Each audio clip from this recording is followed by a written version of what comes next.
Namo Buddhaya. One day, a young lady called Kisa Gautami came running to the Buddha, carrying the dead body of her only child.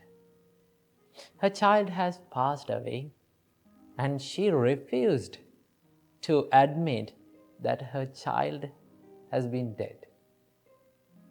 All she thought was that the child is not talking and smiling and giggling is because of a disease. He had fallen ill. So she went around the city calling for a doctor to cure the disease of this innocent child.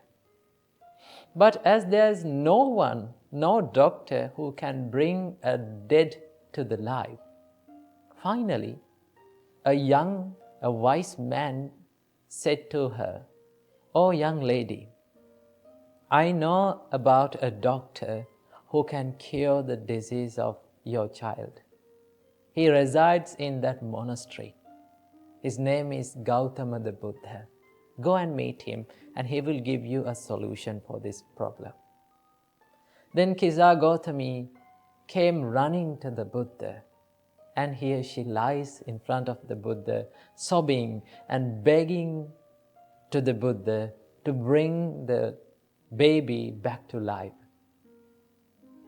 Then our great teacher, Supreme Buddha, out of compassion, he looked into Kisa Gautami and said, "Gautami, I can cure the disease of your child. But before that, to make a medicine for him, I need a handful of mustard seed. Can you bring that?" Kisa Gautami's face was lit up with happiness, and she said, "Oh, Master Gautama, I will bring a handful of mustard seed from anywhere with no time."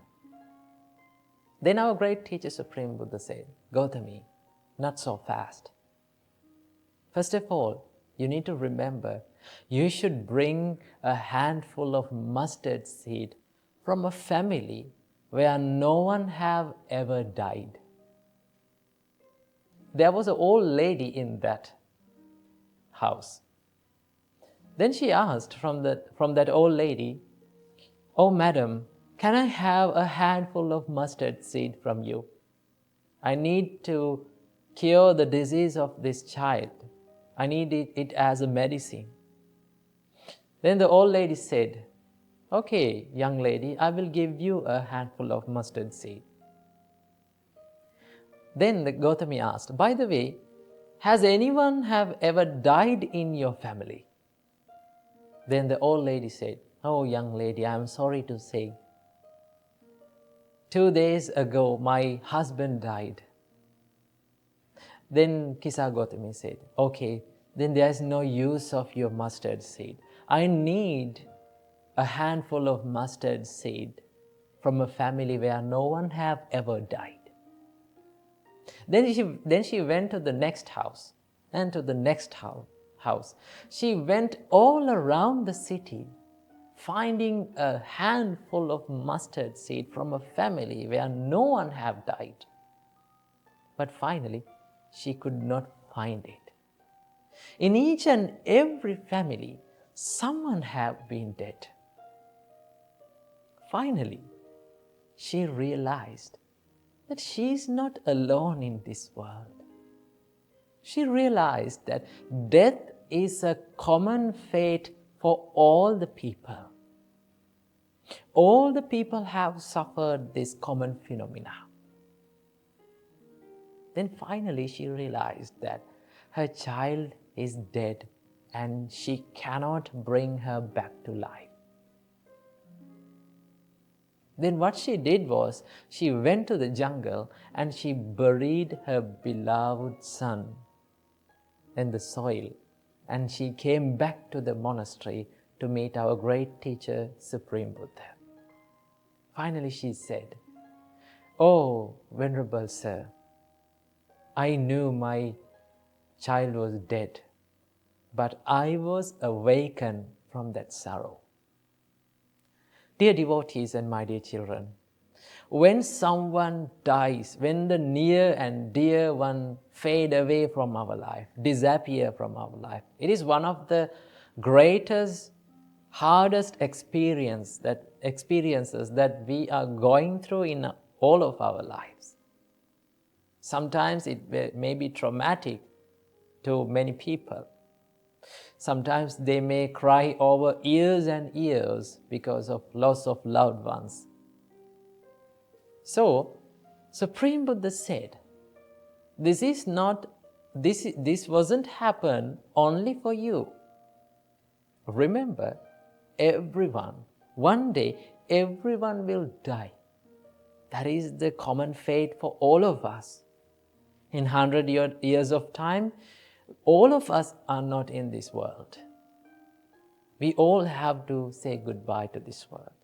Remember, all the relationships, all the near and dear and loved ones around you will fade away one day from your life. Or you have to fade away from their life. That is the rule of this world.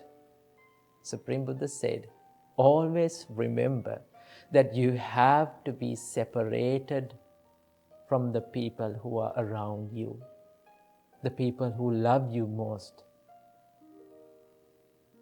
Realizing this bitter truth, the common truth for all of us, will give us the motivation and will give us the inspiration to love the people around us more. Because you know that you have a little time. Because you know you have a little time to love people around you, care the people around you, look after the people around you, give your love and kindness to them. You will have a little time for that. So when you realize that, you can love them perfectly. And also, when they fade away from your life, you can see this reality, and of course you will go through some sort of grief in your life because of loss of the loved one. But remember, you will have the strength to overcome that grief by the time. It will not be traumatic to you, because you know this was bound to happen one day. Remember, sun arises from the east, and at the end of the day, it sets from the west. No one can stop that. That is the reality of this world. That is the nature of this world. Sun arises, and at the end of the day, it will set. No one is grieving for that. Same goes with our life. You have to stop grieving. And after a death of loved one, you should do more good things, more merits and wholesome things in order to make that dead person, the beloved person, to be happy. If that person sees you, that you are sobbing because of him, because of the loss of him, he will not be happy. He or she will not be happy. So what you have to do good things after that, right? Do wholesome things, remembering him, and that will make him happy. So what you have to do, you can cry, it is not a problem, but do not let it go for a long time. Recover yourself from that grief and start living your life in a good way, in a wholesome way. In that way, you will have the ability to overcome the grief of your life. Namo Buddhaya, Theruvan.